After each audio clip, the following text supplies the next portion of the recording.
Chapter 9. It happened on the 8th day that Moses called Aaron and his sons and the elders of Israel, and he said to Aaron, Take a calf from the herd for a sin offering, and a ram for a burnt offering without blemish, and offer them before the Lord. You shall speak to the children of Israel, saying, Take a male goat for a sin offering, and a calf and a lamb, both a year old, without blemish, for a burnt offering, and an ox and a ram for peace offerings, to sacrifice before the Lord, and a meal offering mixed with oil, for today the Lord appears to you. They brought what Moses commanded before the tent of meeting, and all the congregation drew near and stood before the Lord. Moses said, This is the thing which the Lord commanded that you should do, and the glory of the Lord shall appear to you. Moses said to Aaron, Draw near to the altar, and offer your sin offering and your burnt offering, and make atonement for yourself and for the people, and offer the offering of the people, and make atonement for them, as the Lord commanded. So Aaron drew near to the altar, and killed the calf of the sin offering which was for himself. The sons of Aaron presented the blood to him, and he dipped his finger in the blood, and put it on the horns of the altar, and poured out the blood at the base of the altar. But the fat, and the kidneys, and the cover from the liver of the sin offering he burned upon the altar, as the Lord commanded Moses. The flesh and the skin he burned with fire outside the camp. He killed the burnt offering, and Aaron's sons delivered the blood to him, and he sprinkled it on the altar round about. They delivered the burnt offering to him, piece by piece, and the head, and he burned them upon the altar. He washed the innards and the legs, and burned them on the burnt offering on the altar. He presented the people's offering, and took the goat of the sin offering which was for the people, and killed it, and offered it for sin like the first. He presented the burnt offering, and offered it according to the ordinance. He presented the meal offering, and filled his hand from there, and burned it upon the altar, besides the burnt offering of the morning. He also killed the ox and the ram, the sacrifice of peace offerings, which was for the people, and Aaron's sons delivered to him the blood, which he sprinkled on the altar round about, and the fat of the ox and of the ram, the fat tail, and that which covers the innards and the kidneys, and the cover of the liver, and they put the fat upon the breast, and he burned the fat on the altar. And the breast and the right thigh Aaron waved for a wave offering before the Lord, as Moses commanded. Aaron lifted up his hands toward the people and blessed them, and he came down from offering the sin offering, and the burnt offering, and the peace offerings. Moses and Aaron went into the tent of meeting, and came out and blessed the people, and the glory of the Lord appeared to all the people. There came forth fire from before the Lord, and consumed the burnt offering, and the fat upon the altar, and when all the people saw it, they shouted, and fell on their faces.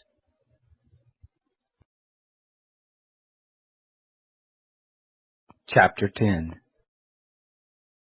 Nadab and Abihu, the sons of Aaron, each took his censer, and put fire in it, and laid incense on it, and offered strange fire before the Lord, which he had not commanded them. And fire came forth from before the Lord, and devoured them, and they died before the Lord. Then Moses said to Aaron, This is what the Lord spoke of, saying, I will show myself holy to those who come near me, and before all the people I will be glorified. Aaron held his peace. Moses called Mishael and Elzaphan, the sons of Uzziel, the uncle of Aaron, and said to them, Draw near, carry your brothers from before the sanctuary out of the camp. So they drew near, and carried them in their coats out of the camp, as Moses had said. Moses said to Aaron, and to Eleazar, and to Ithamar his sons, Don't let the hair of your heads go loose, neither tear your clothes, that you don't die, and that he not be angry with all the congregation. But let your brothers, the whole house of Israel, bewail the burning which the Lord has kindled. You shall not go out from the door of the tent of meeting, lest you die, for the anointing oil of the Lord is on you. They did according to the word of Moses. The Lord spoke to Moses, saying, Drink no wine nor strong drink, you nor your sons with you, when you go into the tent of meeting, that you don't die. It shall be a statute forever throughout your generations, and that you are to make a distinction between the holy and the common, and between the unclean and the clean, and that you are to teach the children of Israel all the statutes which the Lord has spoken to them by Moses. Moses spoke to Aaron and to Eleazar and to Ithamar his sons who were left. Take the meal offering that remains of the offerings of the Lord made by fire, and eat it without yeast beside the altar, for it is most holy. And you shall eat it in a holy place, because it is your portion and your son's portion of the offerings of the Lord made by fire, for so I am commanded. The wave breast and the heave thigh you shall eat in a clean place, you and your sons and your daughters with you, for they are given as your portion and your son's portion, out of the sacrifices of the peace offerings of the children of Israel. The heave thigh and the wave breast they shall bring with the offerings made by fire of the fat, to wave it for a wave offering before the Lord, and it shall be yours, and your sons with you, as a portion forever, as the Lord has commanded. Moses diligently inquired about the goat of the sin offering, and behold, it was burned. And he was angry with Eleazar and with Ithamar the sons of Aaron who were left, saying, Why haven't you eaten the sin offering in the place of the sanctuary, seeing it is most holy, and he has given it to you to bear the iniquity of the congregation, to make atonement for them before the Lord? Behold, its blood was not brought into the inner part of the sanctuary. You certainly should have eaten it in the sanctuary as I commanded. Aaron spoke to Moses, Behold, this day they have offered their sin offering and their burnt offering before the Lord, and such things as these have happened to me. And if I had eaten the sin offering today, would it have been pleasing in the sight of the Lord? When Moses heard that, it was pleasing in his sight.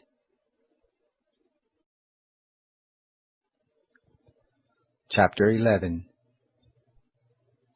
The Lord spoke to Moses and to Aaron, saying to them, Speak to the children of Israel, saying, These are the living things which you may eat among all the animals that are on the earth, whatever parts the hoof, and is cloven-footed, and chews the cud among the animals, that you may eat. Nevertheless, these you shall not eat of those that chew the cud, or those that part the hoof. The camel, because he chews the cud but doesn't have a parted hoof, he is unclean to you. The coney, because he chews the cud but doesn't have a parted hoof, he is unclean to you. The hare, because she chews the cud but doesn't part the hoof, she is unclean to you. The pig, because he has a split hoof and is cloven-footed, but doesn't chew the cud, he is unclean to you. Of their flesh you shall not eat, and their carcasses you shall not touch, they are unclean to you. These you may eat of all that are in the waters, whatever has fins and scales in the waters, in the seas and in the rivers, that you may eat. All that don't have fins and scales in the seas and in the rivers, of all that move in the waters, and of all the living creatures that are in the waters, they are an abomination to you, and you shall detest them. You shall not eat of their flesh, and you shall detest their carcasses. Whatever has no fins nor scales in the waters, that is an abomination to you. These you shall detest among the birds, they shall not be eaten, they are an abomination. The eagle and the vulture, and the black vulture, and the red kite, any kind of black kite, any kind of raven, the horned owl, the screech owl, and the gull, any kind of hawk, the little owl, the cormorant, the great owl, the white owl, the desert owl, the osprey, the stork, any kind of heron, the hoopoe, and the bat. All flying insects that walk on all fours are an abomination to you. Yet you may eat these, of all winged creeping things that go on all fours, which have legs above their feet, with which to hop on the earth. Even of these you may eat, any kind of locust, any kind of katydid, any kind of cricket, and any kind of grasshopper. But all winged creeping things which have 4 feet are an abomination to you. By these you will become unclean. Whoever touches the carcass of them shall be unclean until the evening. Whoever carries any part of their carcass shall wash his clothes, and be unclean until the evening. Every animal which parts the hoof, and is not cloven-footed, nor chews the cud, is unclean to you. Every one who touches them shall be unclean. Whatever goes on its paws among all the animals that go on all fours, they are unclean to you. Whoever touches their carcass shall be unclean until the evening. He who carries their carcass shall wash his clothes, and be unclean until the evening. They are unclean to you. These are they which are unclean to you among the creeping things that creep on the earth: the weasel, the rat, any kind of great lizard, the gecko and the monitor lizard, the wall lizard, the skink and the chameleon. These are they which are unclean to you among all that creep. Whoever touches them when they are dead shall be unclean until the evening.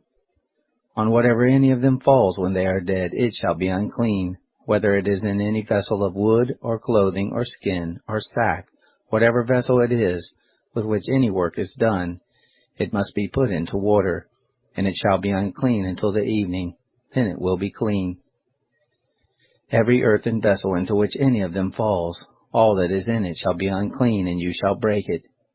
All food which may be eaten, that on which water comes, shall be unclean, and all drink that may be drunk in every such vessel shall be unclean. Everything whereupon part of their carcass falls shall be unclean, whether oven or range for pots. It shall be broken into pieces. They are unclean, and shall be unclean to you. Nevertheless, a spring or a cistern in which water is gathered shall be clean, but that which touches their carcass shall be unclean. If part of their carcass falls on any sowing seed which is to be sown, it is clean. But if water is put on the seed, and part of their carcass falls on it, it is unclean to you. If any animal of which you may eat dies, he who touches its carcass shall be unclean until the evening. He who eats of its carcass shall wash his clothes, and be unclean until the evening. He also who carries its carcass shall wash his clothes, and be unclean until the evening. Every creeping thing that creeps on the earth is an abomination. It shall not be eaten. Whatever goes on its belly, and whatever goes on all fours, or whatever has many feet, even all creeping things that creep on the earth, them you shall not eat, for they are an abomination. You shall not make yourselves abominable with any creeping thing that creeps, neither shall you make yourselves unclean with them, that you should be defiled thereby. For I am the Lord your God. Sanctify yourselves therefore, and be holy, for I am holy.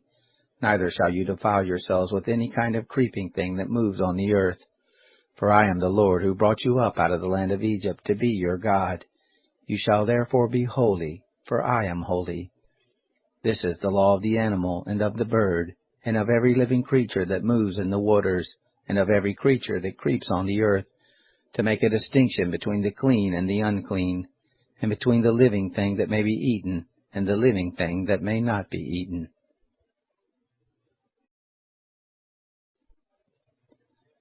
Chapter 12. The Lord spoke to Moses, saying, Speak to the children of Israel, saying, If a woman conceives and bears a male child, then she shall be unclean 7 days, as in the days of her monthly period she shall be unclean. In the 8th day the flesh of his foreskin shall be circumcised. She shall continue in the blood of purification 33 days. She shall not touch any holy thing, nor come into the sanctuary, until the days of her purifying are completed. But if she bears a female child, then she shall be unclean 2 weeks, as in her period, and she shall continue in the blood of purification 66 days. When the days of her purification are completed for a son or for a daughter, she shall bring to the priest at the door of the tent of meeting a year-old lamb for a burnt offering, and a young pigeon or a turtle-dove for a sin offering. And he shall offer it before the Lord, and make atonement for her, and she shall be cleansed from the fountain of her blood. This is the law for her who bears, whether a male or a female. If she cannot afford a lamb, then she shall take 2 turtle-doves, or 2 young pigeons, the one for a burnt offering, and the other for a sin offering, and the priest shall make atonement for her, and she shall be clean.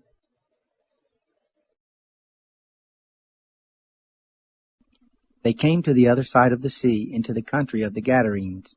When he had come out of the boat, immediately there met him out of the tombs a man with an unclean spirit, who had his dwelling in the tombs. Nobody could bind him any more, not even with chains, because he had been often bound with fetters and chains, and the chains had been torn apart by him, and the fetters broken in pieces. Nobody had the strength to tame him.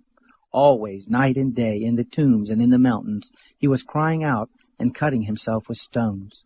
When he saw Jesus from afar, he ran and bowed down to him, and crying out with a loud voice, he said, "What have I to do with you, Jesus, you Son of the Most High God? I adjure you by God, don't torment me." For he said to him, "Come out of the man, you unclean spirit." He asked him, "What is your name?" He said to him, "My name is Legion, for we are many." He begged him much that he would not send them away out of the country. Now there was on the mountainside a great herd of pigs feeding. All the demons begged him, saying, "Send us into the pigs, that we may enter into them." At once Jesus gave them permission.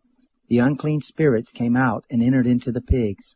The herd of about 2,000 rushed down the steep bank into the sea, and they were drowned in the sea. Those who fed them fled, and told it in the city and in the country. The people came to see what it was that had happened. They came to Jesus, and saw him who had been possessed by demons sitting, clothed and in his right mind, even him who had the legion, and they were afraid. Those who saw it declared to them how it happened to him who was possessed by demons, and about the pigs. They began to beg him to depart from their region. As he was entering into the boat, he who had been possessed by demons begged him that he might be with him. He didn't allow him, but said to him, "Go to your house, to your friends, and tell them what great things the Lord has done for you, and how he had mercy on you." He went his way and began to proclaim in Decapolis how Jesus had done great things for him, and everyone marveled. When Jesus had crossed back over in the boat to the other side, a great multitude was gathered to him, and he was by the sea. Behold, one of the rulers of the synagogue, Jairus by name, came, and seeing him, he fell at his feet, and begged him much, saying, "My little daughter is at the point of death. Please come and lay your hands on her, that she may be made healthy and live." He went with him, and a great multitude followed him, and they pressed upon him on all sides. A certain woman, who had an issue of blood for 12 years, and had suffered many things by many physicians, and had spent all that she had, and was no better, but rather grew worse, having heard the things concerning Jesus, came up behind him in the crowd, and touched his clothes. For she said, "If I just touch his clothes, I will be made well." Immediately the flow of her blood was dried up, and she felt in her body that she was healed of her affliction.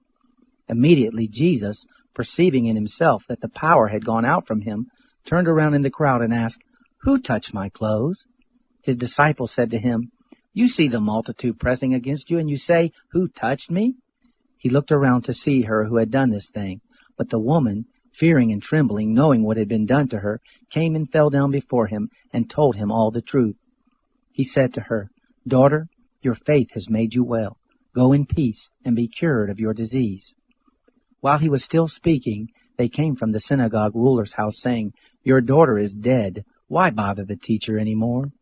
But Jesus, when he heard the message spoken, immediately said to the ruler of the synagogue, "Don't be afraid, only believe."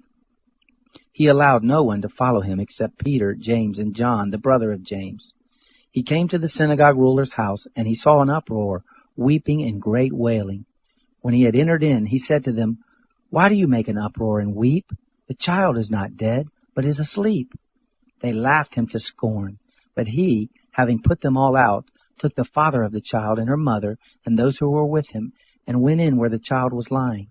Taking the child by the hand, he said to her, "Talitha kumi," which means, being interpreted, "Girl, I tell you, get up."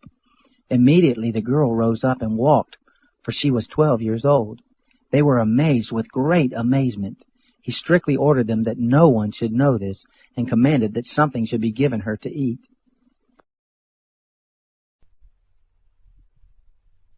Psalm 38, a psalm by David for a memorial. Yahweh, don't rebuke me in your wrath, neither chasten me in your hot displeasure. For your arrows have pierced me, your hand presses hard on me. There is no soundness in my flesh because of your indignation, neither is there any health in my bones because of my sin. For my iniquities have gone over my head. As a heavy burden they are too heavy for me. My wounds are loathsome and corrupt, because of my foolishness. I am pained and bowed down greatly. I go mourning all day long. For my loins are filled with burning. There is no soundness in my flesh. I am faint and severely bruised. I have groaned by reason of the anguish of my heart. Lord, all my desire is before you. My groaning is not hidden from you. My heart throbs, my strength fails me. As for the light of my eyes, it has also left me. My lovers and my friends stand aloof from my plague. My kinsmen stand far away. They also who seek after my life lay snares. Those who seek my hurt speak mischievous things and meditate deceits all day long. But I, as a deaf man, don't hear. I am as a mute man who doesn't open his mouth. Yes, I am as a man who doesn't hear, in whose mouth are no reproofs. For in you, Yahweh, do I hope. You will answer, Lord my God. For I said, don't let them gloat over me, or exalt themselves over me when my foot slips. For I am ready to fall. My pain is continually before me. For I will declare my iniquity. I will be sorry for my sin. But my enemies are vigorous and many. Those who hate me without reason are numerous. They who also render evil for good are adversaries to me, because I follow what is good. Don't forsake me, Yahweh. My God, don't be far from me. Hurry to help me, Lord, my salvation.